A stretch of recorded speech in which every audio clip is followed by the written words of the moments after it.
Good morning, students. I am Dr. Shravani Mukherjee, Botany lecturer of Marwari College. Students, in our previous class, we have completed Mendel's law, the 4 different laws. Now, in this class, we will study about some genetic terminology.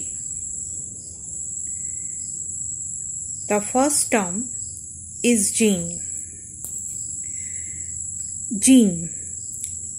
It may be defined as unit of inheritance, which is carried from the parent by a gamete in a chromosome and controls the expression of a character in the offspring. What is the chemical composition of gene?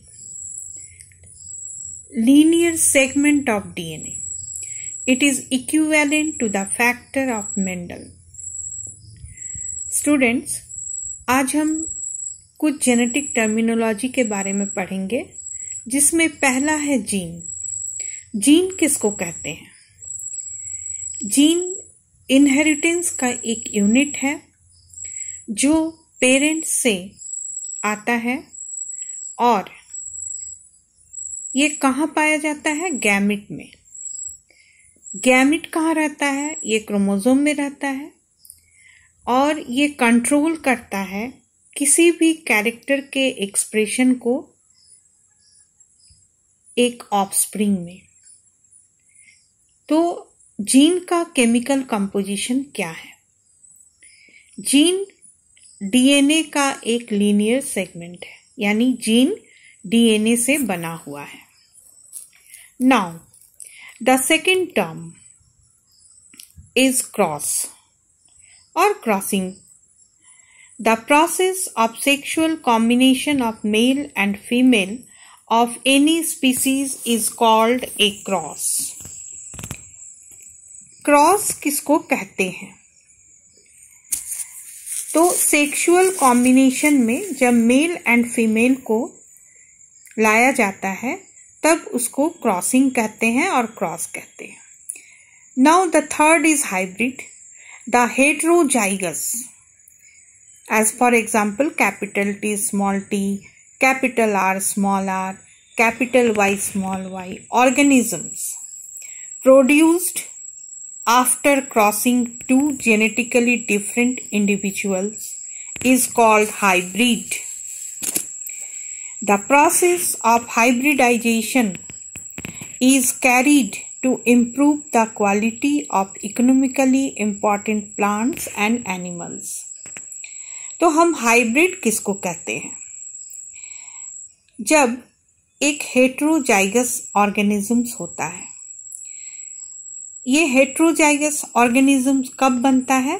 जब 2 अलग अलग parents को cross करवाया जाता है तो एक heterozygous organism बनता है, उसको हम हाइब्रिड कहते हैं. इस हाइब्रिडाइजेशन का इम्पोर्टेंस क्या है?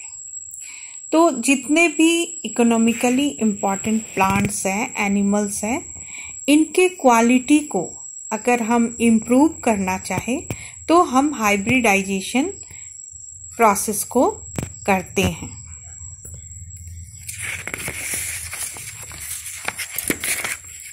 Now the fourth is alleles और allelomorph. It is a very common term when you study about Mendel's law. The term was used first by Bateson and Sanders. A pair of genes or the 2 Mendelian factors which occur on the same locus on 2 homologous chromosomes of an individual and control the expression of a character are called alleles or allelomorph. The genes of capital T and small t for tallness and dwarfness are alleles for height in pea plant.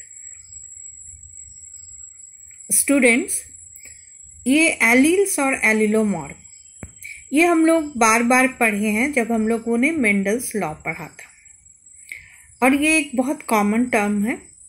इसको हम कैसे बताएंगे? तो इसको हम ऐसे समझते हैं कि ए पेयर ऑफ जीन्स, इसको हमेशा याद रखिए। एलील्स क्या होता है? पेयर ऑफ जीन्स होता है जो क्रोमोसोम पर सेम लोकस पर पाया जाता है। और किस पर? 2 होमोलोगस क्रोमोसोम में। एक इंडिविजुअल का 2 होमोलोगस क्रोमोसोम जिसमें सेम जगह पर जो जीन पाया जाता है उसको हम लोग एलील्स और एलिलोमॉर्फ कहते हैं। तो अगर हम कैपिटल टी और स्मॉल टी लेते हैं तो ये क्या है? हाइट ऑफ द प्लांट है, जिसमें एक टॉल है, दूसरा ड्वार्फ है। तो इसको हम लोग कह सकते हैं alleles for height in P plant. Now the 5th is gene locus, a specific region of a chromosome representing a single gene or allele is called gene locus.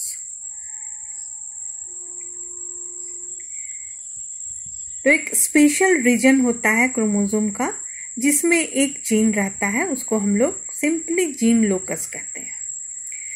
Now homozygous, an individual which contains identical alleles of a gene is called homozygous.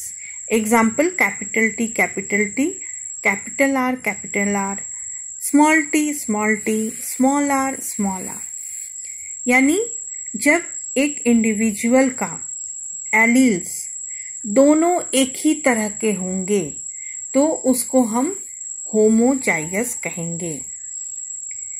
Next है heterozygous, an individual which contains 2 contrasting alleles of a gene is called heterozygous. Example, capital T, capital R, small r.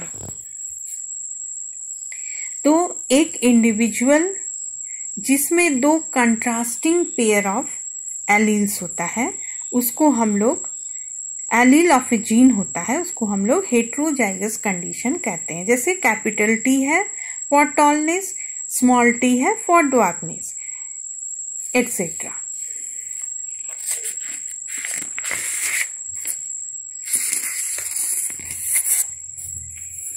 Now the dominant and recessive, it is also very common term when you are studying the Mendel's law or inheritance।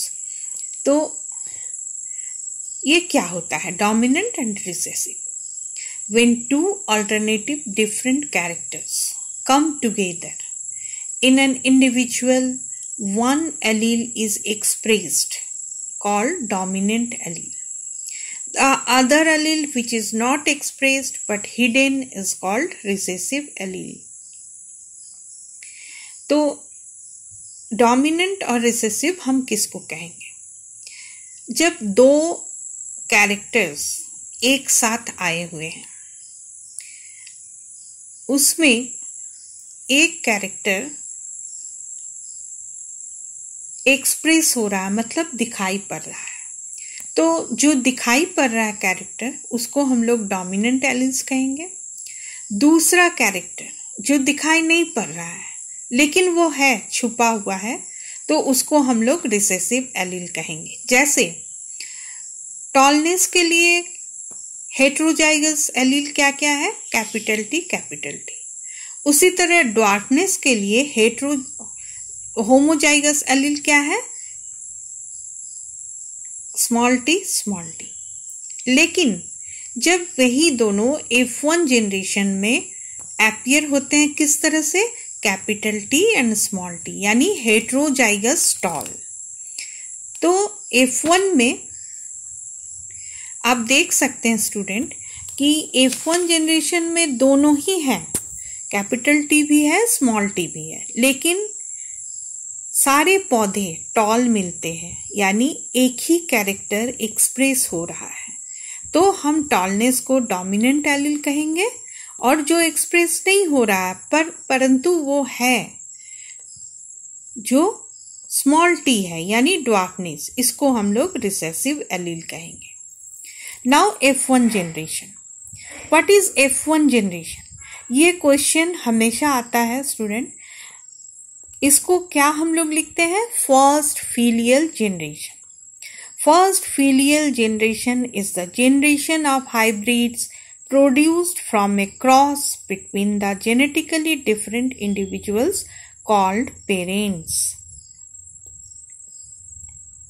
Capital T, small t are produced by crossing of capital T and small t parents of pea plant. F1 generation किसको कहेंगे? जब दो अलग अलग parents cross करेंगे और जो भी इंडिविजुअल्स उसमें बनेंगे तो उसको हम लोग F1 जनरेशन कहेंगे। जैसे हमने कैपिटल टी और स्मॉल टी को एज ए पेरेंट्स क्रॉस करवाया था, तो क्या मिला था? Capital T and small T. तो F1 जनरेशन किसको कहेंगे? Capital T and small T को। Now F2 generation. Second filial generation is the generation of organisms obtained by selfing or inbreeding of F1 organisms. ठीक उसी तरह हम F2 generation किसको कहेंगे? Second filial generation. ये कैसे बनते हैं? जब हम F1 जनरेशन के प्लांट्स को आपस में सेल्फिंग करवाते हैं तो F2 जनरेशन मिलता है। इसी तरह कुछ और टर्म्स अभी हम लोगों को पढ़ना है स्टूडेंट्स, लेकिन उसको हम लोग नेक्स्ट लेक्चर में पढ़ेंगे। Okay, thank you students.